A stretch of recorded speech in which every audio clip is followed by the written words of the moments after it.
The fire alarm went off during finals, but our teacher locked the door and said, "Nice try, but nobody's getting out of this test." I was halfway through question 17 on my AP chemistry final when the fire alarm started shrieking. The sound was so loud it made my teeth hurt, and everyone's heads snapped up from their exam papers at exactly the same moment. People started gathering their stuff automatically because we'd done this drill 100 times before. The protocol was simple. Leave everything except your phone and wallet, line up at the door, walk to the designated assembly area outside. Mrs. Garrison stood up from her desk at the front of the room and held up both hands like she was stopping traffic. She didn't head toward the door or reach for her emergency folder. Instead, she walked over and turned the deadbolt lock with this deliberate click that echoed even over the alarm. "Nice try, but nobody's getting out of this test," she said, her voice cutting through the noise. "Return to your seats immediately. You have 43 minutes remaining." I looked around at the other 26 students in the room, and everyone had the same confused expression. My friend Daniela, who sat 2 rows over, mouthed, "What the hell?" at me while pointing at the door. The alarm kept screaming, and Mrs. Garrison walked back to her desk like nothing unusual was happening. She sat down and started grading papers from another class, completely ignoring the sound that was making it impossible to think. A kid named Isaiah stood up near the back and said he was pretty sure we had to evacuate during fire alarms. Mrs. Garrison didn't even look up from her grading. Every single year,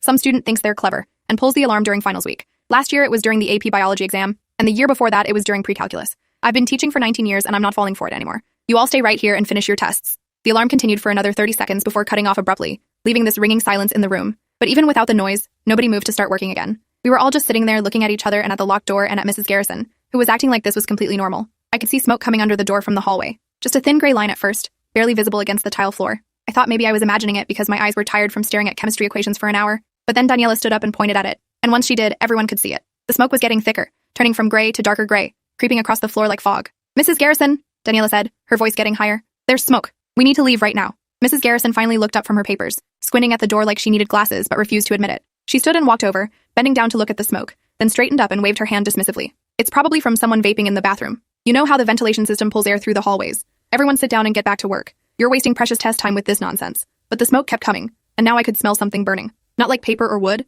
but something chemical and sharp that made my throat feel tight. Isaiah walked toward the door despite Mrs. Garrison's order, and 3 other students followed him. They tried the handle, but it didn't budge because she'd locked it. Isaiah turned around and said they needed the key, and Mrs. Garrison crossed her arms and shook her head. "You'll get the key when the test time is up, not 1 second before. I'm not going to let you all cheat by looking up answers on your phones during a fake fire drill. Now sit down." That's when the second alarm started, except this one was different. It wasn't the fire alarm with its steady wailing. This was the lockdown alarm, the one that meant active threat, the one we drilled for after the shooting at the school 3 counties over last fall. The sound